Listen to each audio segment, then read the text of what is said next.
aggregated in a few hands, and the republic is destroyed. New world order. Everybody, millions of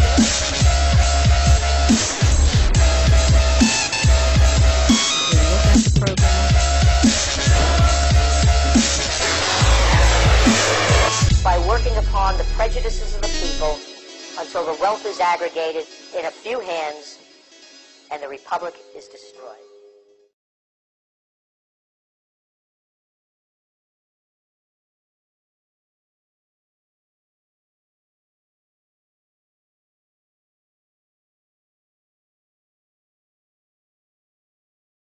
I'm Ron Paul. I'm a congressman from Texas, serving in my 10th term.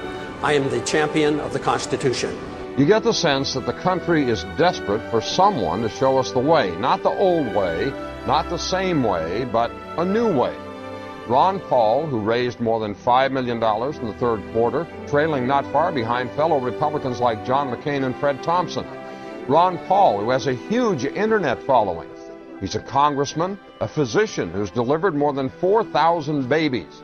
Ron Paul has been married to the same woman for 50 years, which means he doesn't come to the race with a lot of the assorted baggage that some of the other candidates for the White House do. So here's the question. Should more people be listening to what Ron Paul has to say? Ron Paul!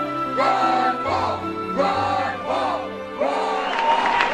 We have allowed our nation to be overtaxed and overregulated and overrun by bureaucrats. The founders would be ashamed of us for what we're putting up with.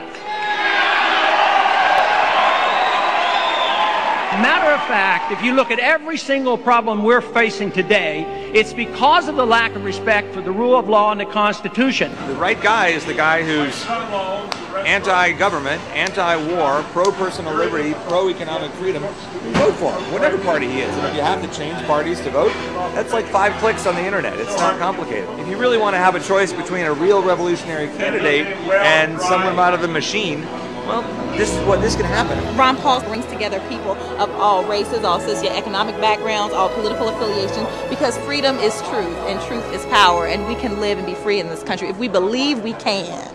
John writes from West Virginia, yes, more people should listen. A rarity. A man of principle, integrity, and high values running for president.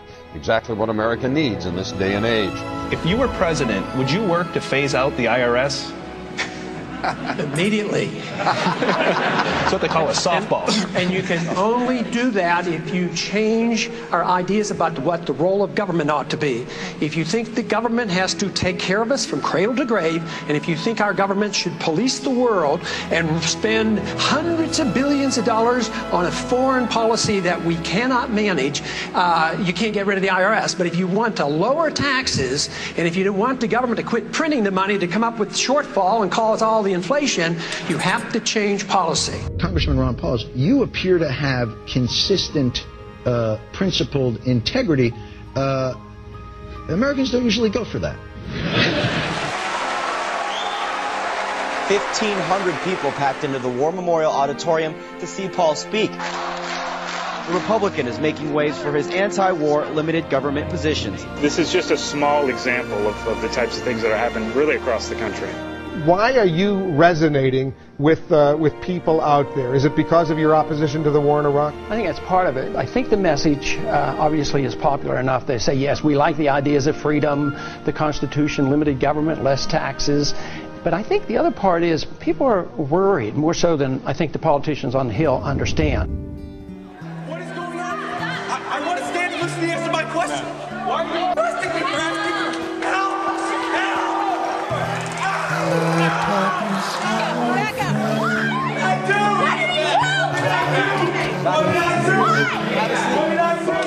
Come on, Papa. Because a vision softly creeping left its seeds while I was sleeping, and the vision that was planted in my brain still remains. Congressman Paul, I believe you are the only man on the stage who opposes the war in Iraq. Are you out of step with your party? Is your party out of step with the rest of the world? If either of those is the case, why are you seeking its nomination? Well, I think the party has lost its way because the conservative wing of the Republican Party always advocated a non-interventionist foreign policy. No nation building, no policing of the world. Republicans were elected to end the Korean War. The Republicans were elected to end the Vietnam War. There's a strong tradition of being anti-war in the Republican Party. It is the constitutional position. It is the advice of the founders to follow a non-interventionist foreign policy. Stay out of entangling alliances. Be friends with countries. Negotiate and talk with them and trade with them. Our foreign policy has what the CIA calls blowback. It has unintended consequences. You can go back to 1953 when we put the Shah into power, or us supporting Osama bin Laden and radicalizing the Islamics to go after the Soviets, and that comes back as blowback. Peace is a powerful message, especially after the war has been going on and the people wake up and realize how many people die and how much it costs. Logic tells us that we can make a better world in a much easier way than causing wars. You just never heard this logic from someone who's actually going to run the country. Said I did not know. Silence like a cancer grows. Hear my words that I might teach you. Take my arms that I might reach out to you. But my words like The freedom message brings us together. It doesn't divide us. I believe that when we overdo our military aggressiveness, what it does, it actually weakens our national defense. I mean, we stood up to the Soviets. They had 40,000 nuclear weapons. Now we're fretting day in and day night about third world countries that have no army, navy, or air force, and we're getting ready to go to war. Ron Paul says to a lot of people eager to hear this message, you can be anti-war and be a conservative. In fact, he says, if you're a real small government conservative, you have to be anti-war. His message is resonating. Including, interestingly enough, from soldiers. According to one study, Congressman Paul received more campaign cash from members of the military than did any other Republican presidential candidate.